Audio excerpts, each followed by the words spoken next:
No go talk, say me a too lazy. Anytime I go mo láti padà sílé mi. Cause mama mi wọ́n wà nílé mi.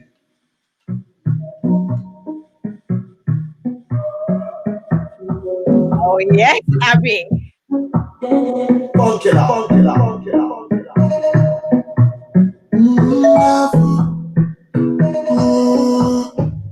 I'm gonna show you wonder what you wonder. You don't believe what you want. No disturbance when the guy do want catch you. Don't get sleep, but this one pass. Hunger. The guy do not start hunger. From your feet, the lover hunger. Somebody that I hunger. Cause I'm feeling it in my soul. Something is change. Nothing your best. Yeah, something can scratch. Don't be like us. I'm fine. Yes, Olivia, listen, we ain't playing. Olivia, we do not play when it comes to our LinkedIn lives. We are not playing. Hey, Dr. Diana. Anytime I go more láti padà sílé mi. Màmá mi wọ́n wà nílé mi. Àdàpọ̀ mẹ́ta sẹ́yìn mi ṣe too lazy. Olúwa máa lọ fẹ́lẹ́ mi. Àtàdé ọ̀fun àti ìbàdàn kúkú lazy. Lọ́wọ́ tó ṣe mí. Look at everyone wanting playlist detail. No. Listen. We do too much for you all. There are no playlist details, Faith, because it's a surprise. Leanne and Abby, you two don't even know what I dropped, do you? You don't even know because it depends. It depends on my mood. I understand what's been said though, so that's all good. Well, to be fair. Okay. All right. James wanted a tune. Unfortunately, James, I couldn't get it on Spotify. And if I do it from YouTube, before YouTube starts playing adverts that aren't appropriate for what we're saying, I thought to myself, do you know what? Let me just leave this one. So, right. Should we get started? Let's get started. Whoa. So we will be talking about the term BAME, Black, Asian, Minority, Ethnic. And like we deliberately, or should I say, I deliberately left it a little piece to talk about it now rather than, you know, like a few weeks ago, like everybody was talking about it, the terminology, like, do you use it? Do you not use it? And I wanted to have a conversation now and pretty much anchor it in. This is from my perspective, and Abby and Leanne will give their different angles, but just anchor it in when organizations and companies are coming up with their strategic plans around what are they going to do to fix this Black issue, not diversity and inclusion, not to fix this issue. I am coming from a place of how helpful or not helpful is that term in being able to address some of the meaningful change around what do we do about structural racism, what do we do about equality, and what do we do about equity, right? So that's my couching of the conversation. Now, for those of you who have been here before, as you know, music is my life. Music is our lives. This is what we live for. So I will be dropping tunes at random points. I might even just cut off Abby and Leanne because I feel like it. Do you know what I mean? With love. Like Abby will be getting ready to say a bit, and Leanne will be like, yeah, and I'll be like, do you know what? Just hold it, ladies. I've got to drop a tune. They don't know what I'm playing. I don't tell nobody what my playlist is. I basically decide it half an hour before. So, you know, nothing like lastminuteannie.com. So, Abby, do you want to take us away, girlfriend? Take us away. Yes. So, hello, everybody. Welcome to this week. So, I wanted to just start off on 2 points because before we start getting underneath the skin, no pun intended, underneath the skin, I really wanted people to understand these 2 points. The first point is what we mean when we say dominant culture. So, dominant culture, it's a group of people in society today, and of course, in our past, that hold the power and are often in the majority. So, in context, in the UK, people who are white, middle class, upper middle class, Christian, and they are cisgender. So they identify with the gender they were born with. They are the dominant culture. And then the second part I wanted to highlight was race and ethnicity. Race and ethnicity are social constructs. They were made by people in power. Oh, I And didn't even pause you on there a second, Abby, because I didn't even think you were going to go there with this one. Do you know what I mean? I didn't even think you were going to go there. So no, keep preaching, keep preaching. So I just wanted to say, so it's white people in power, as I said, going back to dominant culture, who divided us by our skin color and our characteristics. It's a social construct. It's not made by science or genetics. You know, that's not what it's a social construct. So the last thing I want to say before we all get in is, remember, you labeling someone means you have the power to do so. Oh. Have we just finished the session? Because I feel like that. I feel like that's the end of the session. And that was 4 minutes, and we're done. Thank you, guys. It was great. No further comments, Your Honour. I rest my case. DJ, drop a beat. I just wanted to start from there because I think it's important that people understand what we mean by the context of this. You know, you labeling someone means you have the power to do so. BAME, BIPOC, POC, even calling someone mulatto, that was something that they used to be called before. So calling us colored, that's because you have the power to do so. White people have the power to give us labels, and that's why we are where we are today. So let's go. So the other bit that I wanted to add in as well, and I was having this, as you know, I'm on my journey of learning and education and talking and learning, doing everything all at the same time, right? Yeah, absolutely.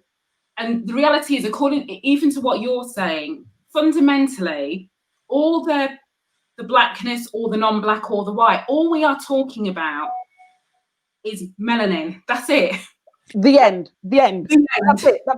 There's no more, there's no less. It's melanin. Melanin is what makes us, and the reason why, again, sorry, I don't want to go into my academic side, but the reason why we have melanin is because we are closer to the equator. That is it. You know, in regards to people from Africa, people from the Caribbean, we're close to the equator. That's why Caucasians, and I'm not even going to go into the show off my skills, but Caucasians and why Caucus, that came from a biologist, a German biologist who believed who believed in eugenics, who believed in eugenics and said that people of Caucasus color, they are more beautiful. Those are Northern European. So we're talking about Scandinavian. All we're talking about is melanin. That is it. That's the beginning. That's the middle. That's the end. Can I just add one more thing before anybody gets into kind of scientifics? They've used science to back this up by calling us there's mongoloid, there's negroid, whatever. None of that. A negroid has these particular features, and they were always extreme, and a mongoloid has these sorts of features and tends to be Asian and etc. None of this is relevant. The reality is that it is the varying degrees of melanin. End of story. So as Abby said, you can use whatever science you want to use it, but the facts still remain facts. It's melanin.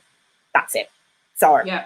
Exactly. I guess the context of that in my mind, and you know, you lovely ladies, correct me if I'm wrong, is when we start getting caught up in terms of labels, right?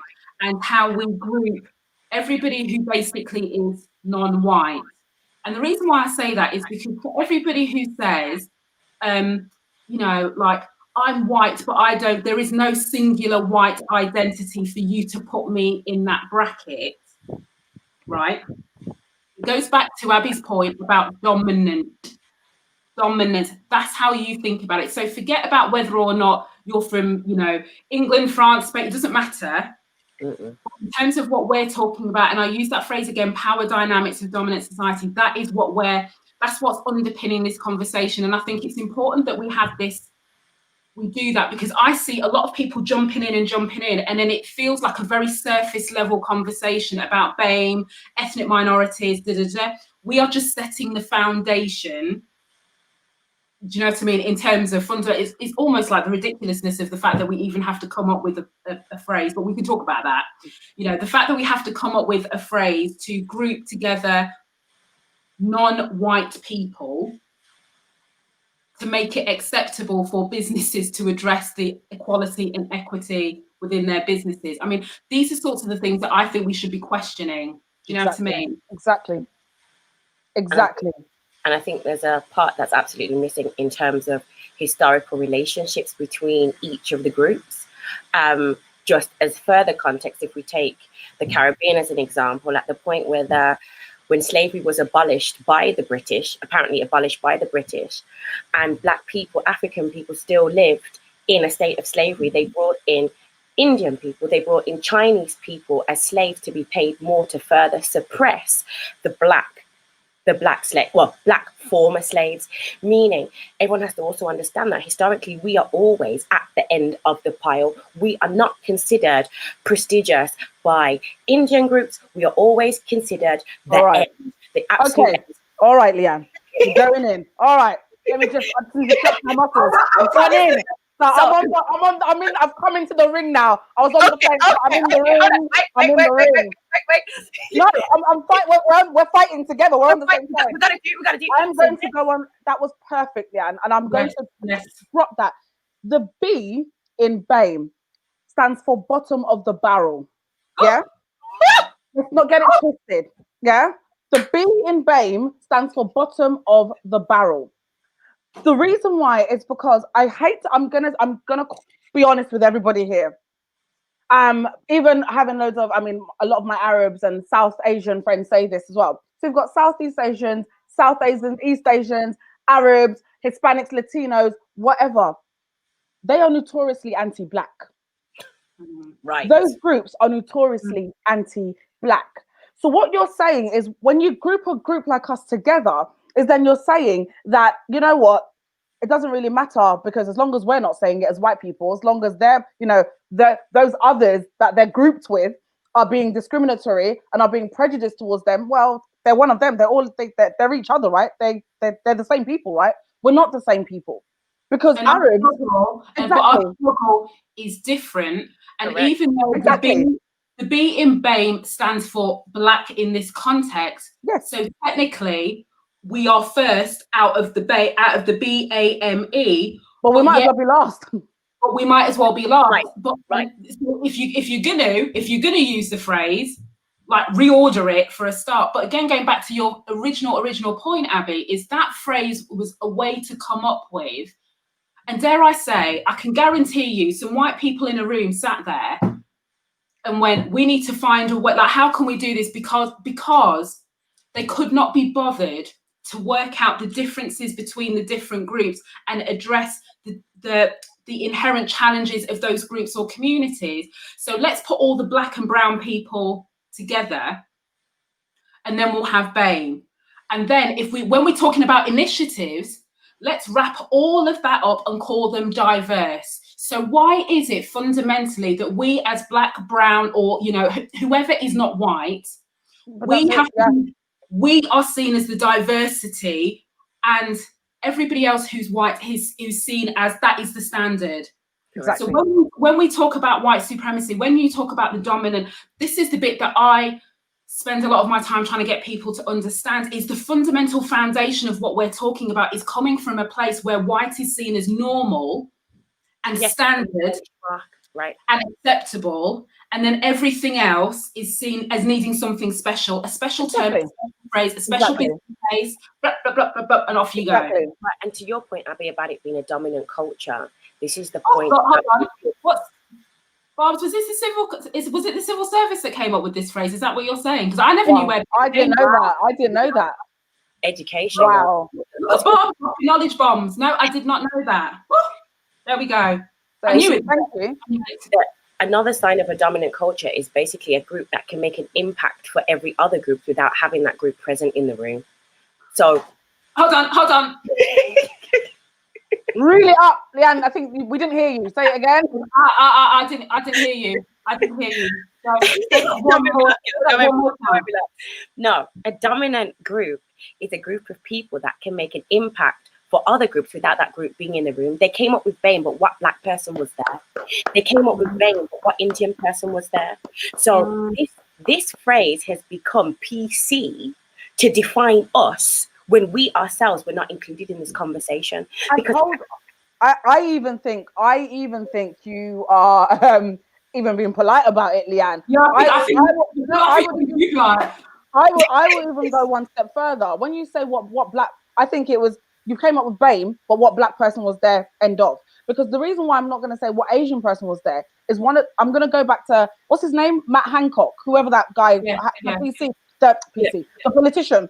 A few weeks ago, I can't remember what Sky News presenter challenged him on where are your black people in your cabinet. My man said we had diversity of thought. Oh my God. My man said diversity. He goes, we've got Preeti Patel, we've got Preeti Patel, we've got Rishi Sunak. Okay, but she said, but you don't have black people though. But we've got diversity. We've got diversity of thought. No. The point I'm trying to make there. The reason why I said let me go back and say, well, what black person was in the room because Asians were there is that because every time we have a problem, people say, oh yeah, but they rule out some Asian names and they say, but we've got Asian people here. But yes, you've got Asian people there. That's not black. Asian people are not black. We need to let's be honest. Asian people are not black. Arabs are not black. East Asians are not black. Black is black. I'm not BAME. My race isn't BAME. I wasn't born into the BAME race. Do you know what I mean? I'm black. That's what I am. But also, as a point that Leanne always has been reminding me for years, even this phrase about ethnic minority, the word minority. Oh my God. Not only implies inferiority, right, but also implies that as black people, you are the minority, full stop. But guess what, my friends? Well, go on, Leanne, you tell them, because you've been telling me this for years. She always likes to remind me every time that we go, can I just remind you? We might be a minority in the West, but we are a global majority. So people, you need to get your thinking caps on. Excuse me. It's not only that. Nigeria is the most populated black country in the world. The world. Population of 180 million black people. Who's the minority? Correct. Hold on. But we buy into that. Again, going back to your point, Abby, we buy into this whole idea of minority, which means what does the phrase minority tell you? You're too small to influence change. You have no power. That's what. So when you keep hammering that in as the minority. Exactly. Not you, Abby, as a woman, not you, Leanne, as just an individual. Forget your gender or anything else. Just you as individuals, us as individuals showing up with skills, with talents, with perspectives, with opinions. But the first thing that we are reminded of is that we are the diversity in a business. We are the minority aspects of a hire. And when that is conditioned, I love that, Shereen. I love what you said.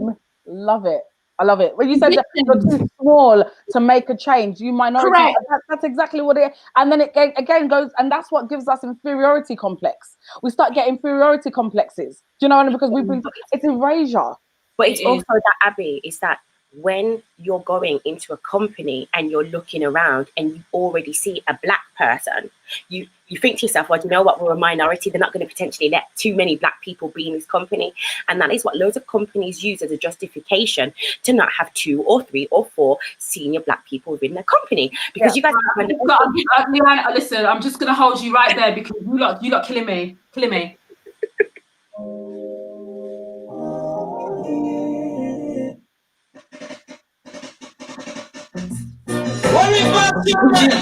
I need your business.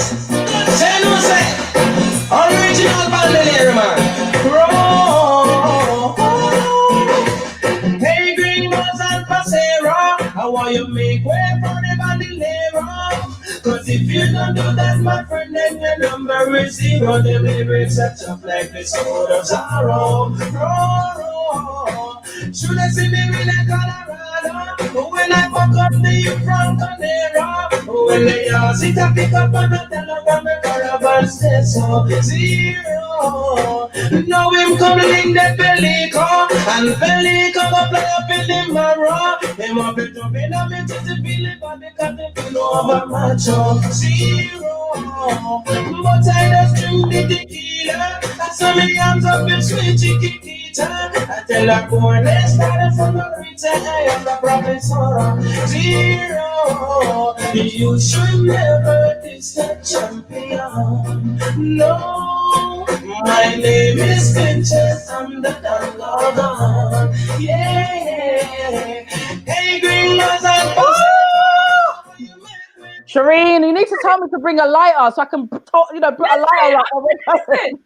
Listen, I'm going to bring my... Rewind. Listen, and remember, I do not tell you what tunes I'm playing, but this, I just felt like that was the tune. Do you know what I mean? I've got one list, I've got my aeroplane mode on, so I cannot re-download anything. So let me tell you, right? So funny. Girls, I'm potting up myself, and I also put myself on mute, just so you know. As the person who shares my fabulous name, Shereen, says, the seasoning on this, the seasoning. Listen, we give you seasoning, we give you an extra lick of hot pepper sauce. We also make sure we got seasonal, the spicy seasonal, not the standard seasonal. That's funny, you know That's funny. You know the one. So yes, going back to this whole idea of power and inferiority, that's the bit. And I think, so I didn't see who mentioned it in about the language. I think the language is important. Mm-hmm. It's important, but if used correctly. Yeah. But actually, I think there is more, what's the word? There's more weight if we just deconstruct, just like how we've done. Do you know what I mean? So it's a little bit like if I was to say to anybody, go and have this same conversation about terminology in your business, I would say be able to deconstruct some of the elements of where it even comes from, because that's the only way when you can decide, where you can see the impact and what changes you need to make. Because the danger is, and this is where I deliberately do not engage in any of these conversations because I've seen them all on LinkedIn. Everyone feels like this is about coming up with an alternative term for Black or brown or Asian. This is not that. No. This is not that. This is fundamentally questioning why the label was even applied in the first place. Exactly. Abby, who was in the room, the consequences of that label and what that's done in here in terms of how we show up as Black people or as brown people, the special ones that have to rely on this special treatment. Do you know what I mean? And that's important. So, Leanne, sorry. So I want to go back to this about who was in the room again, because I think it's really, really important. The reason why I was like, right, no, I'm going to just take it as who was any Black people in the room is because I've worked in organizations where we've done things and they'll say, but I had, I'm not going to make up I'm not going to use any name. Let's say Zara. Let's say Zara. I had Zara in the room. Oh, okay, but Zara's from Pakistan. And they're like, yeah. And I'm like, okay, but I don't understand because I'm not Pakistani. It's like, yeah, but as people of color. So they've just, and that's why I say it's problematic, because 9 times out of 10, there is an Asian person in the room. An Asian person in the room. And that's why they're like, oh yeah, but we've done it. We've ticked it. We've got diversity of thought because we've got 2 Asians and we don't really need the B. We don't need the B from BAME because we've got the AME. We've already got the AME involved. When they're categorizing it, Abby, and they're looking at their numbers, they only use it as the BAME. That's what they look at. The article I posted about in fashion, exactly. BAME graduates and who's going on to be successful. Yeah. BAME's doing success, but when you actually look at what Black people are doing separately, and you break it down, you see the difference. It once again goes into the bigger picture of corporates, companies, people not being willing to put the work in, because do you know what? Back to Shereen's point, we're a minority, so we're not exactly. Going back to your point about fashion, I read an article a few years ago. So Jordan Dunn, I'm not sure if you know her. Jordan Dunn, the British model, the British model. She went to a casting for a fashion line, and in that casting was Chanel Iman, another Black model, American model, and she's actually biracial. So she went to a casting, and she said that the casting agent came out into the room where they were both sitting down, 2 black women, and said, "Well, we only need one. We only need one of you."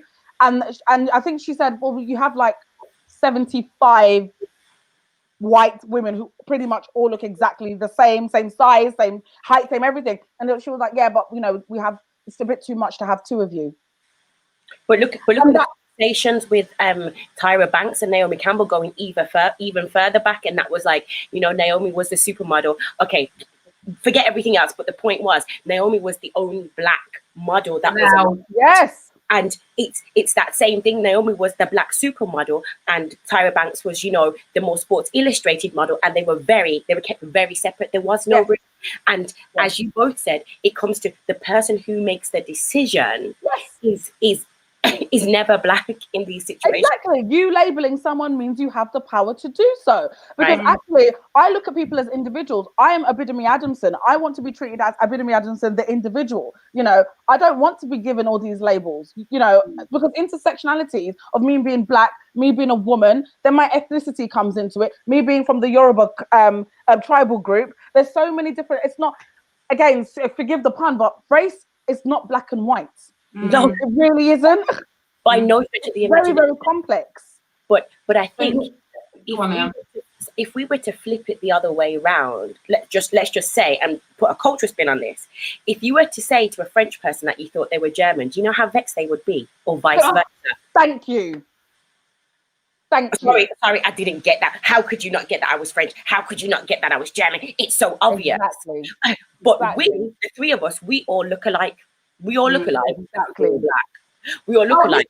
Listen. Did you not see twice in the media, right? Poor Kano's picture was used to talk about Wiley. Did you not see that? No, I didn't see Yeah, you didn't see that? No, I missed that.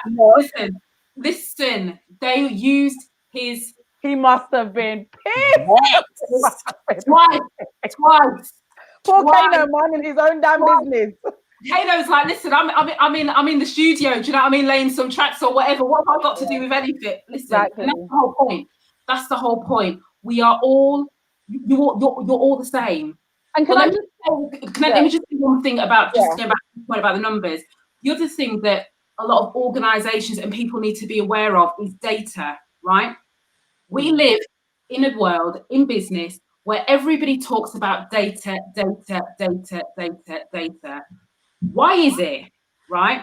When it comes to this topic, and everyone now is going, oh my God, diversity and inclusion, like what's the data? And then they're bringing up the ethnic minorities, they're bringing up the BAMEs, right? They're bringing all of that up.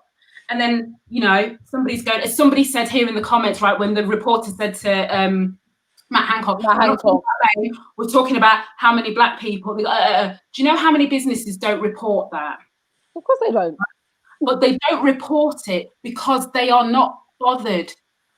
They are not bothered. All they want to be able to do is going back to tick a box. Can I tick a box and group people according to BAME? Because if I can do that, then we can go the numbers. Because then I'm still talking to people and, you know, chief people officers that go in, you know, oh, our data is not very good. Our data is not very good. Well, the data is not very good here, but you can go and track your customer to the nth studying degree of what time they bought a product from you, what their URL they used, what their unique registration was, they used the timestamp, what they left in the basket, what they didn't leave in the basket. And you can't tell me that you don't even know how many black people are within your business because you do not track it. Make that make sense. Make that make sense. Because it don't make sense. No, that means somebody somewhere has made a decision. I know HRS information systems. A lot of people know HR information systems. You can build in whatever categories, whatever data points, the sub-data points, the micro data points that you want to build in. If that is not in, that means somebody has made a decision not to track that data. So when we go back to your point about dominance, Abby, somebody can make a decision about whether or not we are in, whether we are seen as individuals or whether we are just grouped together with everybody, black, brown, or people of color, or whatever else it is. There are decisions that we are not able to influence. So that's why when we're talking about, you know, terminology and data and all the rest of it, it goes back to your point. Who is in the room? Who is in the room? Absolutely, Leanne. I think that's a brilliant point to make. Who was in the room? And I think now everybody, all these companies, at the beginning, can I just say hi, Lee? So Lee used to work for me a few years ago. Lovely to see you. Look, yes. Listen. It is insulting. It is patronising, and it is totally unhelpful. Completely agree. Mic drop to Lee. Yes, thank you. He is fabulous, by the way. He's fabulous. So you know, connect with everybody. He's amazing. No, it's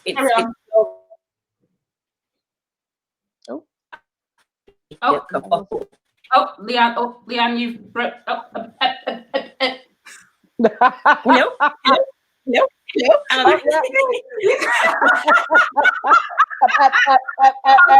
I'm such a bitch. You see how I was like, everybody's being like, I think there's something wrong with Shereen. No, Shereen was just taking the mic. I was just taking the mic. Rude. Because you're rude. But we love you anyway. I know. So you said, Barbara just said ethnicity pay gap is going to be a real battle. Don't get me started. That's why I had to write my poem. That's why I had to write my poem. Because that's a whole nother level of, we are not paid the same. Again, let's hold it, because we'll do a live on that. Yeah, we'll do one on one whole thing about ethnicity pay gap. But absolutely, that relates to that ethnicity pay gap point as well. Is that as you said, Abby, going back to your dominant culture, the reason why I knew that would be a nice point for us to refer back to. This dominant culture is absolutely the one that says to you, oh, it's not good etiquette to talk about your salary in order to keep things the way they are. It's the same people that say, well, BAME it's our way of making sure all of your problems are taken care of because we have a BAME initiative. And now all of a sudden it's like, well, why are Black people making a kerfuffle? We've had BAME all these years. Hold on, Leanne, and you said it's, and what I love what you said. I love what you just said there. You said it's our way. I'm like, okay, yeah, so it's your way. It's not my way. Yeah, it's not my way. And I will go one step further to say, when they are seeking the help with this, they want to call up their Black people for free advice, but they want to go and pay the white management consultants to go and tell them how they're going to go and fix a Black problem. Or they still pay the management consultants, they call up their Black network friend or they talk to the neighbor, and they go and rinse out the Black people in their business to go, can you help me out? Please can you light up James's comment about the police? Yeah. Preach, James. Preach. When the police say I fit the description, they're not looking for a BAME man. James, you the MVP. You the MVP. Police man. Sorry. Yes, James. Do you remember this tune?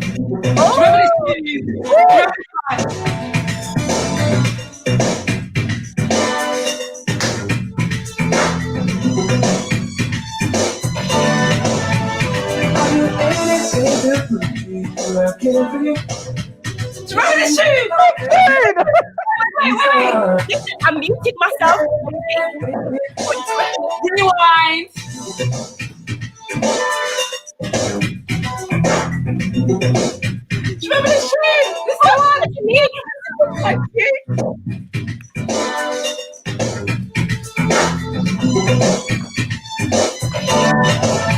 Are you anything to prove you I can't be? And if I had to keep you for inside, and if there's anything you need, girl, I'll be there for you. Cause to me, you are the flower of my heart. Girl, I love you for being you. And the special way you always touch my heart. Girl, I'll be there. And when you come, I'll be yours. Knows it's only flying some blue, baby. Well, everything to know, I love you.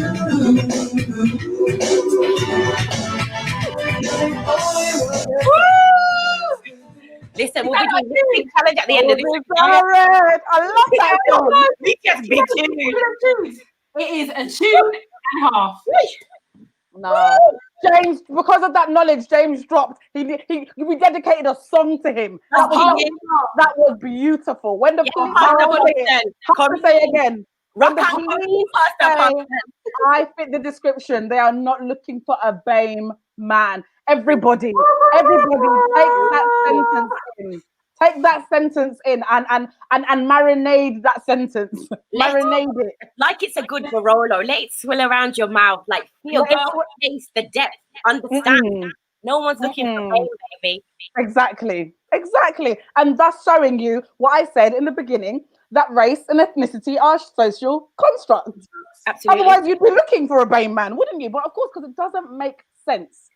It does, because BAME is not a race. It doesn't make sense. You know, it's just like, go on, Shereen. I was going to say, classic point example, as everybody knows, I'm looking for my black intern. Lol. Right? So, just for people who don't know, right, I'm looking for my black intern, right? And when I see everybody else putting on LinkedIn, they're doing this diversity and inclusion scheme, so they're looking for diverse candidates for here. You've got this BAME scheme over here. You've got people with BAME in their job titles, meaning they're doing something for black and brown people, right? Yeah. That's okay. Yeah. That's okay. Yeah. All I did was take off the AME, right? That's all I did. I just went, no. Shereen, you changed the aim of BAME for black people. Thank you. Excuse me. All I did was put a B and said black. And some people lost their minds, right? Look. Oh my God, Shereen, pull up Adrian's on. Pull up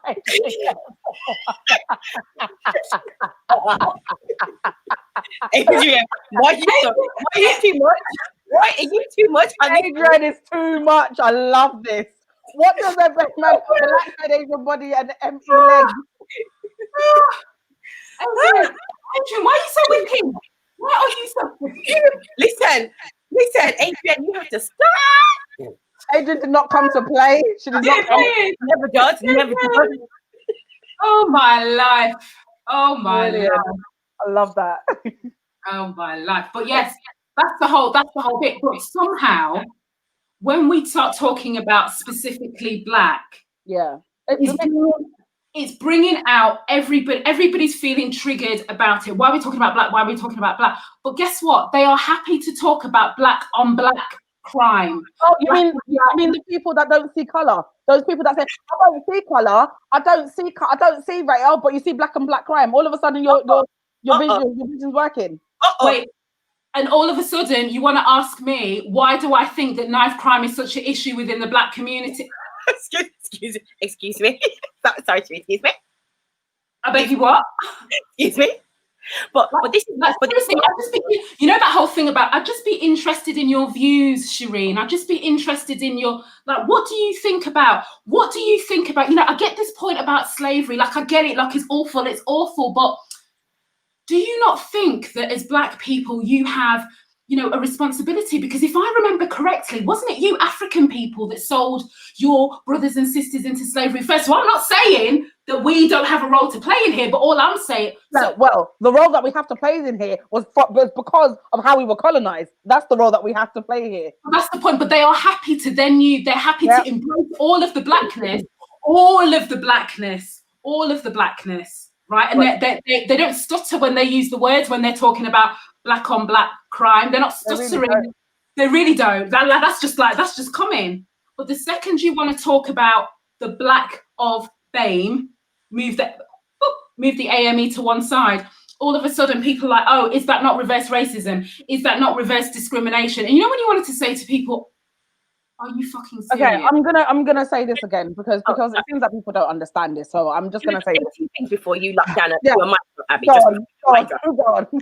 Just because you know I'm gonna have to get up and go again because I know I'm gonna say yes, Your Honor, case closed. Shereen, just to go back to your point, a lot of people like to live under this charade of BAME, but it's all right when we don't really help black people, but let's pretend. You've said, cut the crap.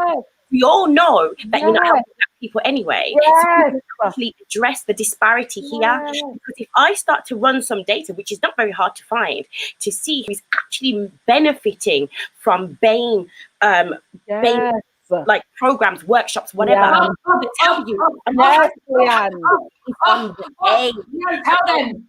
And I'm telling you, scrap all of that.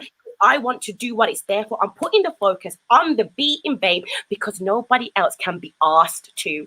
So let's let's stop pretending, and I'm going to call a spade, because I could call it BAME and just pick a black person, or I could be real, truthful and authentic and actually hit the problem inside and say it's for black people. See you later, goodbye, thank you very much. Unfortunately, just to explain to people, when it says LinkedIn user, there's something wrong with the platform, which means I can't always see who posts.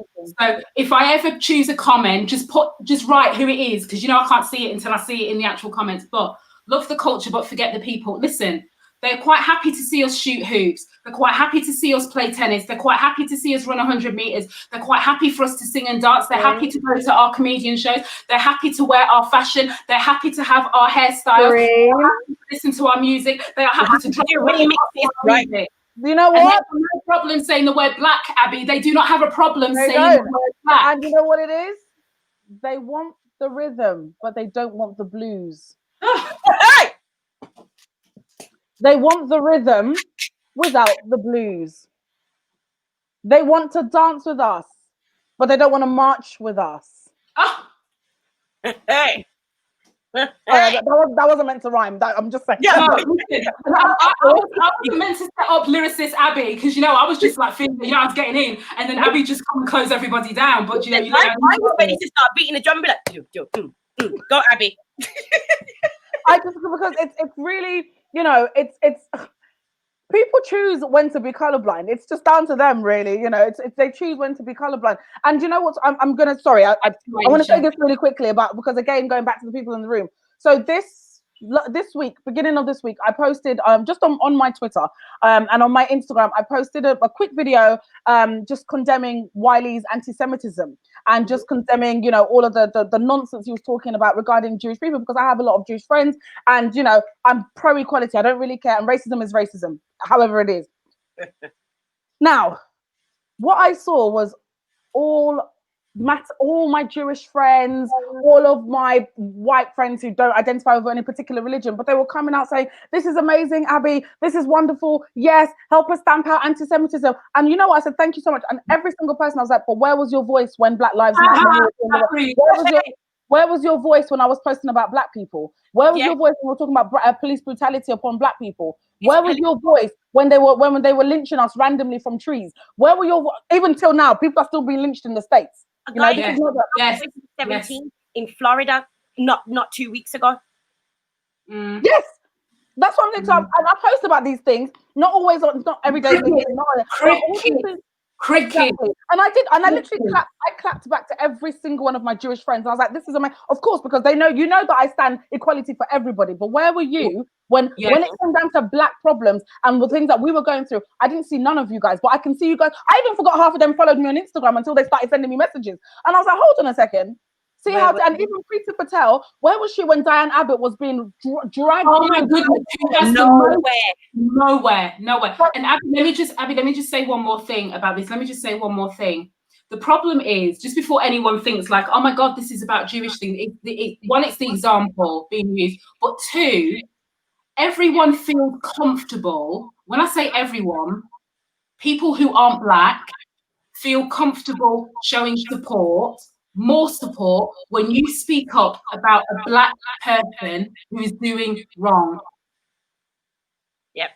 So people have to sit with themselves for a minute and say, what is it about when black people are hurting and being killed in the streets and we don't have the opportunity when doors are being locked, you can't get anything to say. Yeah. But if we want to step up and talk about Wiley, if we want to step up and talk about whoever, I'm just using Poor Wiley is going to be used as a case study for like the next 10 years. But I'm just using this as an example. You know what I mean? It is what it is. That's you live and die by your foolishness. Shereen, you know what I mean? Shereen, you know what? They kicked on Twitter. I'm not, I abhor any kinds of racism. I don't care what shape it comes in. They kicked Wiley off of Twitter within pretty much 72 hours. Katie Hopkins was allowed to go on Twitter for 5 years, for 5 years, dragging black people and Muslims through the dirt, through hot coal. 5 years. Her and that Nigel Farage and Tommy Robinson, they were given that problem for years. Wiley did 72 hours and he was off. The point is, the moment a black person does some kind of nonsense, because he doesn't obviously speak for us because we're pro-equality, but look at the difference of when how they're treated. How they're treated. Look at Priti Patel coming out to condemn Wiley, but she weren't condemning Tommy Robinson. She weren't condemning Katie Hopkins. Listen, this is the same woman that a few months ago was saying that, you know, racism does not exist in the UK because she's been treated fine, quote unquote. Right, but Abby, it's not even just that, it's also the direction of the racism. It's okay to drag black people. It's all right to drag black people. It doesn't matter who you are, you can do it. Exactly. No. When that awful professor said that those damn blacks, when that I can't remember his name. He's pro eugenics as well, you know. But when all of those people, you give those people platforms, you give them platforms to spew hate. But Wiley comes on and does his nonsense, and it was the way they shut that. The government got involved. And Wiley's one black man. Right. One black man in his yard, causing trouble, out of order. We're not for him, but he's one person without even a following. We're saying, right, forget that one person that, you know what, can't come correct. We are trying to put black people on an equal footing. We get criticized for not, so we get compared to the Asian community and the Chinese community here in the UK, right? And everybody says, do you know how many conversations I have with people, no word of lie, that said to me, but do you know what, Sean, do you not think if you as black people did more like what the Chinese, you know how they support each other, and the Asians, you know, they only give jobs to, you know, Asian people, they build their businesses, they do all of this stuff. So you're having all of this and you're like, you know, you roll your eyes and, you know, but the second that we do that publicly, listen, can I just make it clear? I'm hiring an intern. I can't even afford to pay rock star wages. I'm paying £11 an hour, which is above living wage. Can I just be clear? So all these big organizations, it's well above. All these organizations that have got big money and millions on the balance sheets, and that they're paying their frontline operations, including people who look like us, barely minimum wage. And some people want to come to me because I am paying for an intern, a black intern, and I'm paying them £11 an hour. And they want to talk to me about racism and discrimination. Are you serious? Yeah. But this is what we're living in, because they don't want to see us do for ourselves. They want to be the ones that they want to, and not everybody. It's not everybody. Before somebody says, "Oh, white," I know all white people ain't like that. All white people ain't like that. We've got loads of white friends. We've got white partners. Some of us are married to white men. Yes. We're not talking about that. Everyone, let's behave ourselves. You know? This is yes. For somebody who's not used to our flavour of seasoning is beginning. Right. But when you put that to one side, but there are certain, and this is what I say to people: anybody who's genuinely for the movement, for equality, whether it's our cause that we care about, whether it's you know, about homophobia, whether it's about anti-Semitism, whether it's what you've got to understand is, before you start lumping all of that into the same bracket in exactly the same way we're talking about BAME, understand that there are members of all of those other communities or other groups that I talk about that can carry on fine and deny who they are without being treated differently. We cannot hide this. Right. I never get into a comparison thing, which is why I never equate this to this. That's not me. I'm not that type of person who goes there with that. All I'm saying is there are challenges that we face that get ignored because we are lumped together with black and brown. We are lumped together under this term BAME, and it kids organizations, or it makes them feel better. It makes the leadership team feel better. It makes the HR team feel better, but they're doing something meaningful in this space. And let's be clear, they already know that there might be higher proportions of brown people or Asian people or whatever else it is. They have never been bothered that the numbers for black people are low. And I'll give you an example. I saw in an article that Apple 5 years ago were talking about, oh, it's shocking that we don't have any black people in our senior leadership teams. 5 years later, all the money that they make, let me tell you, that number has not moved. Right. Wow. That number has not moved. And so this is a business, what's it worth? Billions probably right now. One of the richest businesses in the world that can come up with innovations like you're tripping over innovations. But you're telling me in this day and age, in 5 years, you cannot move the needle with one aspect. This is not even the whole thing, one aspect. And what that says is you didn't care enough. Right. And just care enough. So let's be crystal clear on that. You don't care. There's two things I want to say in addition to that, one is I saw an infographic about the big 5 tech companies, and it was basically saying what you said. It's not just Apple, it's Apple, Google, Facebook. You know, Snapchat and TikTok, that awful platform full of racism. TikTok. Right. So they were saying, you know, TikTok wasn't on there because it doesn't have a 5. Well, maybe it's also quite new as well. It's quite new, about all those companies that haven't really made that impact because they, as you said, Shereen, rightly, they don't care. But the other thing I wanted to mention is, in order to kind of in order to get ahead, you do need some sort of backing. And it's always when Shereen and I, we read the same article. They said the average wealth for a white family in the UK is 282,000. The average wealth for an Indian family in England is 262,000, meaning that there's not a jump. But you get to the average wealth for a Chinese family is about 200,000. But when you get to black people, the highest jump you make is 89,000. Right, I'm going to hold it there because this is really hurting my spirit, so I just need to cheer myself up. Do you know what I mean? It's hurting me. Okay, cheer up. You don't know this tune, but I just wait because I like the intro. This is like old school.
God. Can we shout out Charlene? That's my business partner. Oh, that's Charlene. That's Charlene.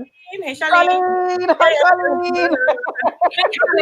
I need to just something to like lighten it. I'm sorry. Yeah. You know when you just feel the foolishness can just take you right down.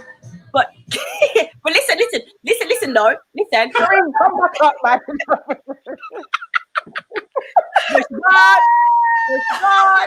Where's she gone? No, you don't love that. You don't love it. But I did drop that. Do again. One more time. Down.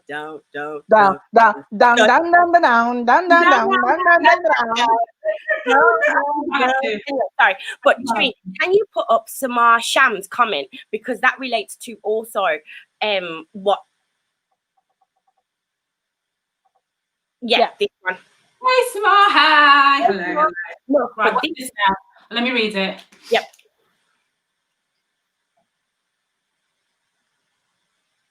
Yes. Wow. Oh my God, Samar, why are you dropping knowledge bombs? Yes. And this. Yes.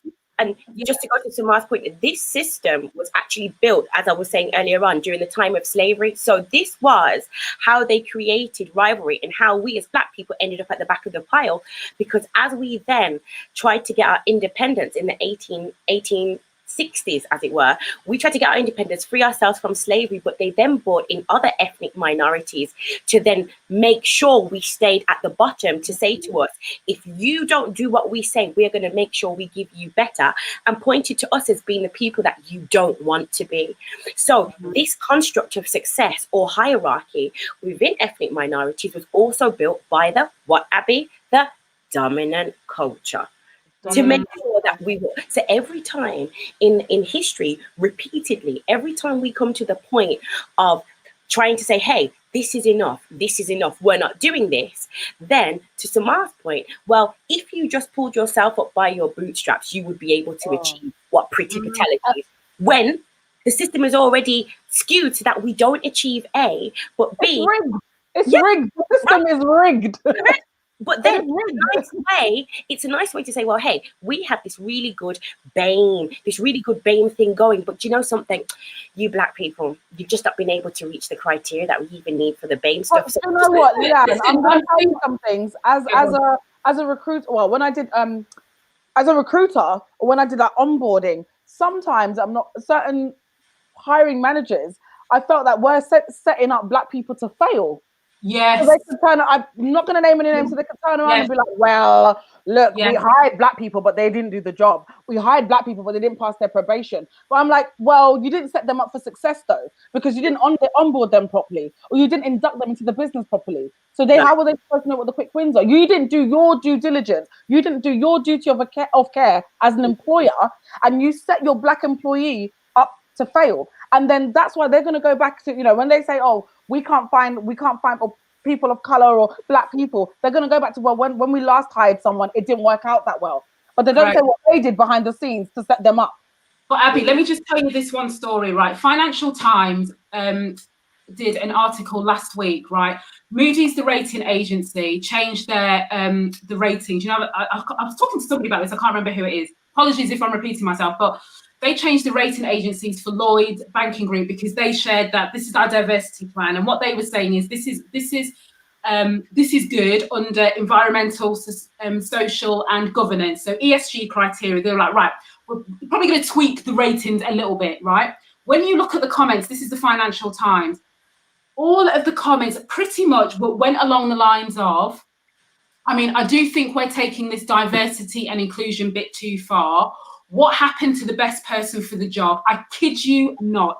What happened to, I'm all for, giving fairity, but I don't think that we should now be lowering standards to allow other people in just because of the color of their skin, even though they're not good enough.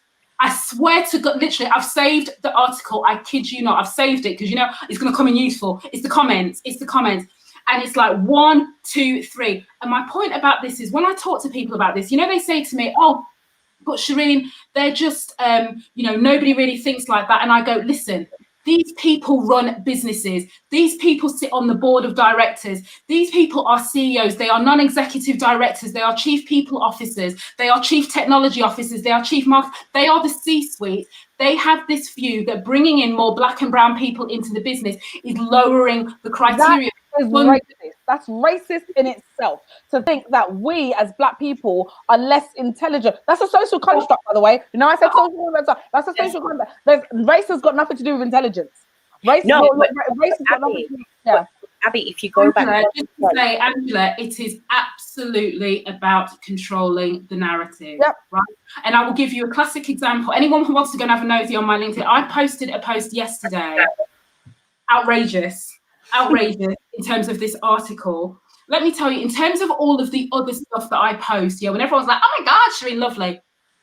Now, yes, there are my die-hard supporters, because we all like a good conversation. We like to dig in the roots. We like to get really philosophical. Now, it had one of the lowest engagements of posts that I've posted in a long time. Of course it did. I just want you, what's it called? I think it's called the Pink Terror. The Pink Terror. If anybody, I'm not going to talk about it anymore because you can go back and have a look. Go and have a look. And when you read the article, and the thing is, I had lots of offline messages about this particular article. And quite a few people were saying to me, well, I think it's awful, but I don't even want to share that because that's I feel like that's encouraging this sort of thing. And I said, no, the reason why I shared it is because if anybody thinks we are all singing Kumbaya, if anyone thinks just by definition we are all coming together to talk about what we can do to move, because like people attract like, so whatever shade, there's a group of us, right, all of different nationalities, different ethnicities, the whole thing, we're all kind of pushing, but don't get it twisted. Do not get it twisted. There are people who do not want this to happen, right? And all I did was shine a light on that. But equally, I've got other messages to say, these are the conversations that are happening in golf clubs. These are the conversations that are happening in social clubs, in private members club when they're doing the online stuff. All of this stuff is going on. It's all going on. So we have to remember that what we're doing right now is we're pushing against the system that's created to make sure we're kept down. So as we push against those who are in control, the amount of pushback we're going to have, because once again, everything that's happening, everything that we see in terms of a system is a facade. There are puppet masters who are pulling the strings in the background. And what we are now doing is we're saying, you know, so not only are we cutting the string, we're going to show you where the string is. And that is really wrangling and really getting them scared, because this system has worked for so long. Us believing that we're minorities, this perpetuation of, in order for a black person to do a job, it must mean that they are underqualified. It must mean, because we have been socially conditioned since the time of slavery, that we have been dehumanized, we have been sexualized, we have been fetishized, we have been marginalized. We have been marginalized. All these and things. then they call us minorities, and then they wrap up our ability to progress is directly correlated to how advanced they are or not with their D&I initiatives. So imagine all these businesses that do not have diversity and inclusion because they're not big enough, or all these businesses that don't believe in this because they don't see colour and they treat everybody the same. We haven't got a catch chance in hell. And also, I know smaller businesses, because, you know, everyone's looking at all the big companies and going, oh, because they're big. No, listen. I know smaller companies that have 100% white people in their business. So do I.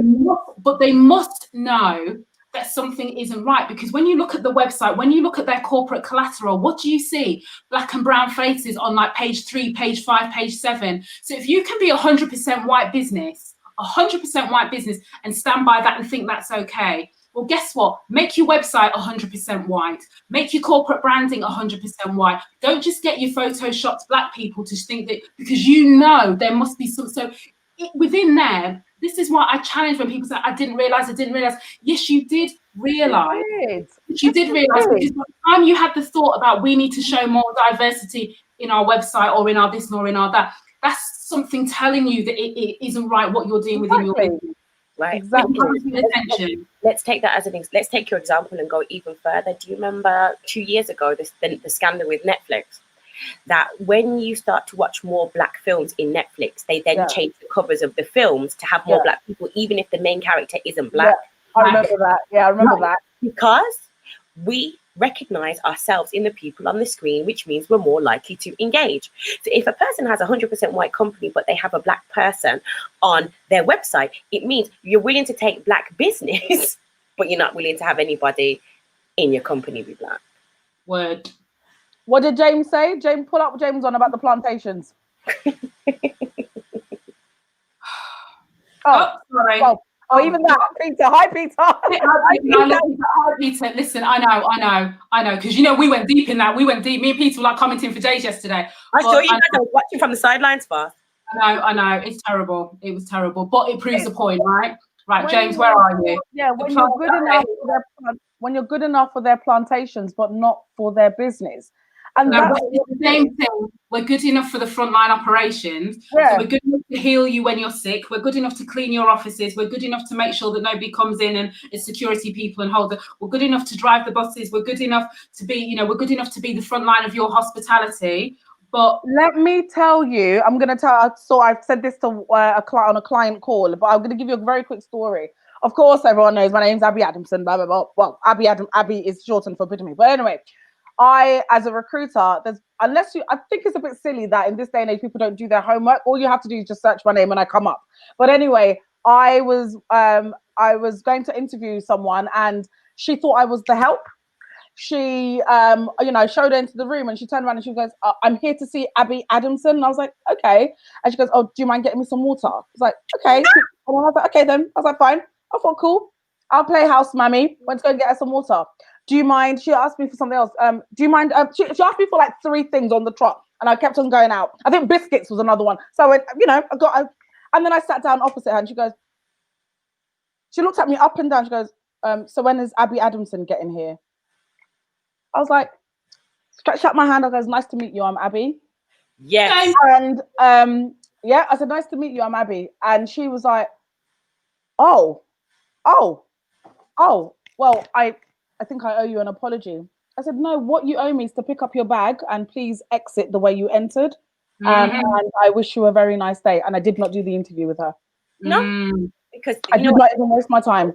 But you see, that is absolutely reflective of the reality we're facing. Exactly. It's the hidden world that's really the consensus. It's how Black people are spoken about when you're not in the room. Exactly. That's the reality that we're living in, is that there's somebody and he's going, yes, I'm CFO. Or she's going, yes, I'm CEO, CFO, and I'm all for D&I. And when the doors close, do we really have to do this Black bullshit again? Because I really can't. I was on a call the other day with a client, a global call. Leanne, when I tell you I could read everybody's faces, we were talking about race and racism, and half of them, or 3/4 of them, were just like, not this fucking topic again. I could read all of their faces. Like, why does everything have to be about race? It's not all about Black people. You see the blinds going down.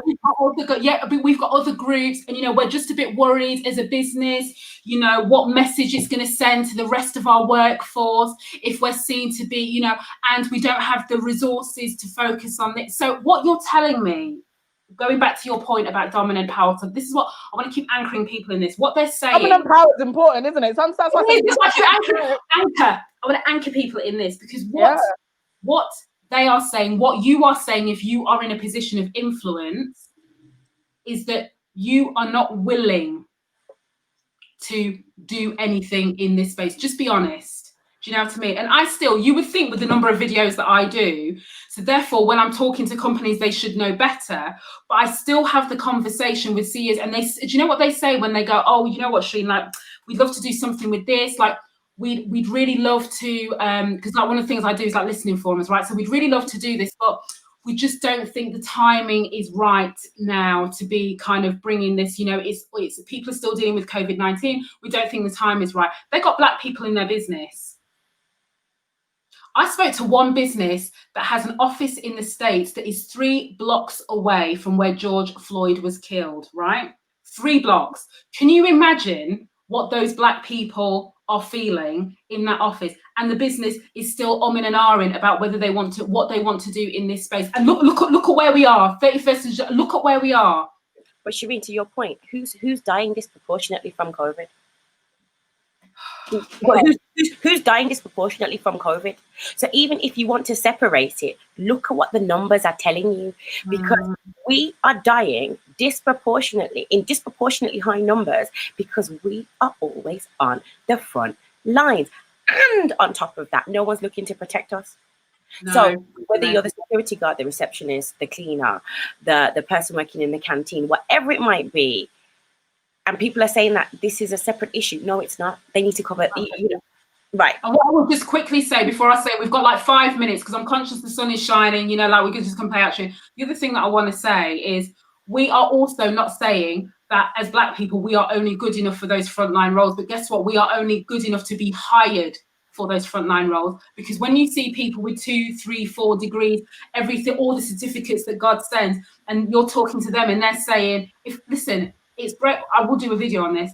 If I tell you some of the emails that I've had applying for internships for people that are slightly older, when these people are looking me down with all the things that I've done, and I'm thinking, why the hell are you not working? Yeah, it's disgusting. It really breaks my heart. It's so unfair. Oh my God, I think these young Black people, because as you know, to be fair, I have had some white people apply. It's very funny because they're like, I know you really want Black people, Shereen, but I'd love to work with you. And I know. No, so but you know what? You're right, Shereen. And I'll go back to what I said earlier. The system is rigged. It is rigged for us to fail. It's not rigged for us. And just going on to the education tip.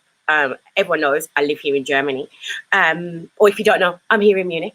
But it's also going to that thing about, equivalent qualifications, how, you can be a doctor in Nigeria, you can be a lawyer in Ghana or whatever, but you still have to make sure everything has to be, what's the word? You have to have an equivalent qualification in order to work in other countries. Now, put the language aside for 1 second.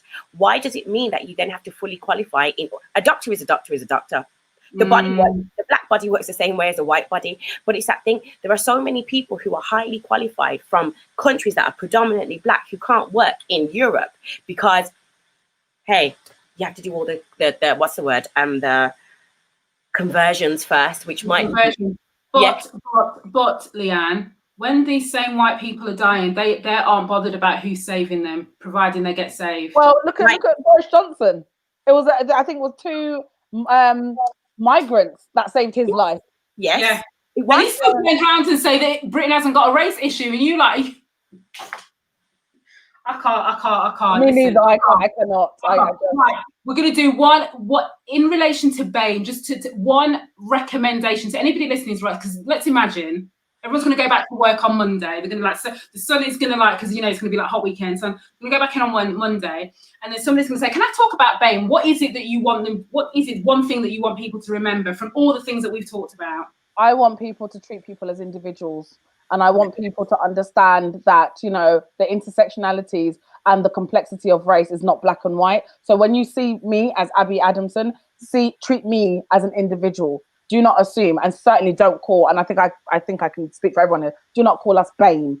Our race is not BAME. So I want them to take that away. Treat people as individuals and understand that race, ethnicities, and things like that need to be broken down. So I might not understand it. If you can't understand it, get someone who can help you understand it. Exactly. Do you know what I mean? You know what? Just ask people. I think assumption is the mother of all fuck ups. Don't just ask people. By asking them, you're treating them as an individual. That for me is my takeaway. Yeah. Leanne? No, I was going to say the same as you, Abby. James's comment said it all for me. When the police are looking for me, they're not looking for a man from BAME, and that is it. Why is it? Can I just this side point? Why is it that every week James comes with something? Listen, Mark said, do you know what? I'm just going to call him James. You're now called PP. When PP comes calling, I say amen. Right? Do you know what I mean? Because he always got some little. Do you know something? He just puts it right in there. I Listen. Keep it coming. No, but it's that thing of, we don't belong in a category. We are, as you said, we're individuals and we have individual experiences. And also remember that as Black people, we are treated just as badly by all those other ethnic minorities. If any of those ethnic minorities decided to take a Black person home, believe me, there's going to be some sacrificial killings and all sorts of things. So just remember that when you're talking about BAME, bottom of the barrel, all these people in these other groups don't actually want to be categorized with Black. It's just that they get ahead and get more benefits by having this. Remember that. Exactly. Why are you saving this piece of knowledge till the last few minutes that we've got? That's because we've all got to come with a mic drop at the end, and then went to court. But just remember that it's not because they like us. It's because it's something that they can exploit to get more funding, and it ticks a box for everybody else. And they also know whatever happens, they will always be placed higher than us. Correct. They will always be placed higher than us. They know that. And my final other takeaway is for anybody who doesn't understand why Shereen is looking for a Black intern, let me remind you, BAME don't serve Black people. BAME is not solving our issues. Shereen is keeping it real. She's keeping it authentic. And she's looking to help people and bring our Black people ahead. Because you know something? I'm tired. I'm going to cuss now. Sorry. I am tired. And it's time for us to build our table. It's time for us to redress this balance. Because you know what? The fight's going to be big. We have to prepare ourselves for that. And where do we start? We start with what Shereen's doing. We start by prioritizing hiring our own and paying them a living wage. So that when people come and say, well, what experience do you have? You say, I worked at HR Rewired. I'm done now, Shereen. That's all right. And then I just want to say, my last thing about this, because I'm gonna wrap it round into the business angle now, is if you're going to talk about this within your business because some people go, I don't know how can I say I want to encourage Black people to hire more Black people and do for themselves. Well, listen, that's what we got to do because we can't be waiting for everybody else to get memo. Just say it. That's point one. But also point two is, with all of this stuff, whether it's about BAME, whether it's about diversity, inclusion, about what you call it, have the right level of conversation, point one, right? So the level, just play back this replay, just skip to the bits, go past the music if you must. But that's when you break down and understand where did it come from? You know, anybody who is still in a space of trying to deny history because it makes them feel uncomfortable, they don't want to look at what legislation we put in the 1960s, 70s, 80s, 90s, 2000s, where we are now, whether it's in the UK or whether in the US. Nobody wants to hear that because they go, oh yeah, but it's 2020 now, so we just got to focus. No, you do not focus. Your starting point is understanding, how did we get here? Right? What are the assumptions that sit underneath this? Why did we choose to adopt the term BAME? Why do we not track at least Black people, Asian? Why do we not track that when, you know what, in the UK, we've got equal opportunities monitoring from the cows come home. So it takes you 2 seconds to find what the breakdown is. And you just, forget whether your people fill it in or not. Forget all of that. I'm just saying, like, the structure exists. So ask yourself that question. Ask yourself whether fundamentally your board of directors are for the movement properly, meaning they are for dismantling structural racism, which to some extent is different to diversity and inclusion. Let me just make that point crystal clear. Be very clear on the terminology, because there are a lot of people who thinking they're doing stuff in the D&I space that's helping dismantling structural racism. And when I'm asking them questions and what they're talking, they haven't got Scooby-Doo. Right. So no, you're getting paid, but you are not fundamentally dismantling. So always think to yourself, the structural element of racism is where the battle will be won. Do you know what I mean? Not the fluffy stuff around D&I, not talk about belonging and inclusion. It's important, but you can have people belong and the culture still be shit, and the legislation and the practices and the policies still exist. So that's what I just want to make sure, like, no, not to say that we all have the answers. We're just here to provoke thought and entertain a little piece, and just drop some knowledge bombs and just have the conversations that are not being had. They're not being had in the HR circles. They're not being had in the talent acquisition circles. Yes. The analytics in asset finance, they're not being, oh my God. They're definitely not being had in there. They're not being had there. They're happening there, you know? So this is like our safe space where we can, you know, bring everybody in and, you know, and all the rest of it. So yes, Abby, what's the conversation for next week? Because Abby, one more thing. Can we just say one thing to your point, Shereen? And ask yourself, is there a Black person in the room? Yeah. Yes. Is there a Black person in the room? Never mind me giving you a list of 20 things. Like, Leanne's like, is there a Black? Yes. That was my 21st thing. So funny. Right, we've got 2 choices, and maybe we give people a choice. I'm going to run the music for a little bit longer, so you've got time to choose, because we've got 2 weeks left before I disappear on my 2-week break. So I wanted to talk about culture appropriation, or what was the other one we said? We did say one more thing here today. It was about education and the pay gap. We were talking about the pay gap. Oh yes, right. Sorry, culture appropriation. Ethnicity pay gap. So basically we will cover them, but just tell us which ones you want next week, which ones you want, you know, the week after. Those are the 2 things that we want to talk about before I disappear off the grid for 2 weeks and just like rejuvenate my soul for all of this. So yes, let us know. Yes, I'm going to play a little bit longer. We can like talk, we can bounce out. This is a tune, by the way. I've got one tune coming. It's really for the ladies, like all the ladies like this tune, but I've got one tune coming.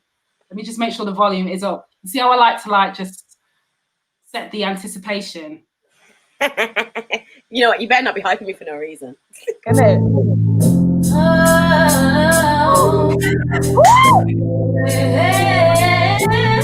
Don't tell me I don't know what I'm doing. Don't tell me I don't know what I'm doing. Hello. Safety and envy. Are you mad?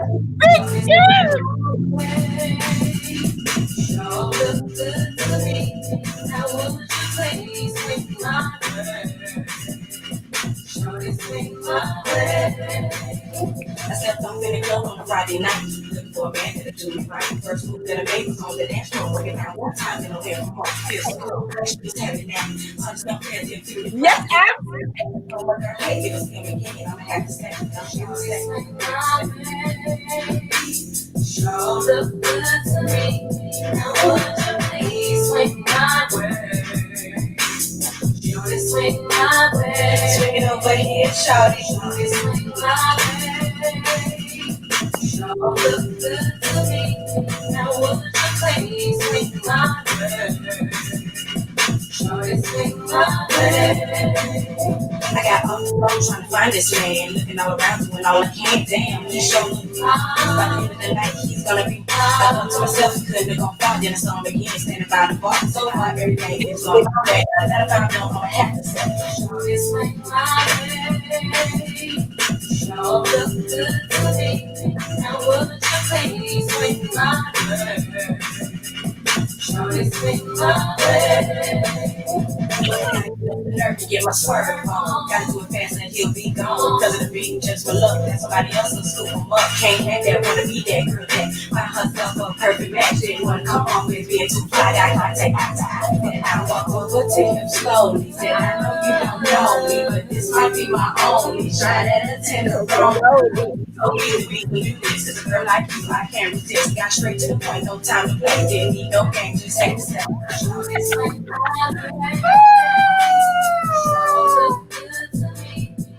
I tell you, we ain't playing. Is that not you now? Oh my God. You delivered. You delivered. You delivered. I give you credit. It looks like gender pay, not gender pay, ethnicity pay gap's the one. I think that's the one. We absolutely will. We will do ethnicity pay gap. Thank you, Angela, for listen. No word to lie. Like everyone gonna think, because you know you got to speak it into existence. Me and Abby and then we got a little plan, right? We are going to see if we can find a way that Channel 4 would give us a little show at like 4 o'clock at night. So, if anyone knows any producers or any missing out, because we feel like more people. Do you think? I don't know. We wanna be like the black loose women, basically, but coming with knowledge, even better than them. Abby, don't say black loose women because it might. Sorry. No.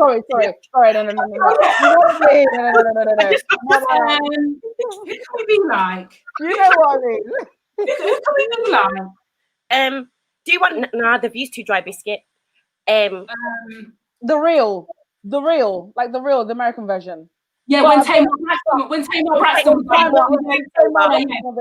bit of like, but with like the comedy of like of Moda comedian and like that kind of thing. You know what I mean? Yeah. Everyone listening, if you know people in production and film, and you know, hook us up, you know, and let us know. Pass it forward. We need a platform, and we need to make sure we get it out. The three wise women.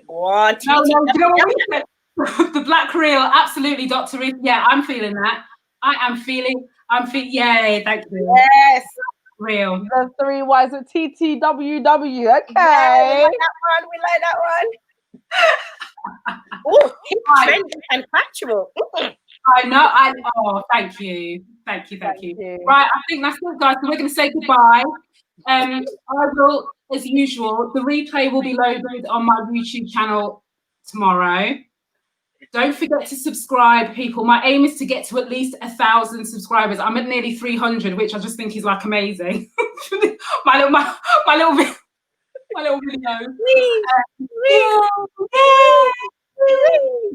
My little orange juice.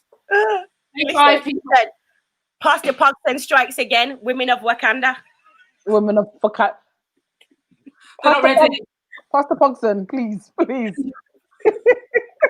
They're not ready. We won't even get a foot in the door with that. They'll be like, nah. Exactly. Thank you so much for commenting.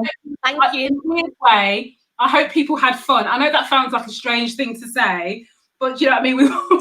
We're dropping some like serious challenge, but yeah, we still play music. Like, it's cool. So thank you. Thank you very much. We did. Enjoy the sun. Enjoy the weather. Everyone. Bye.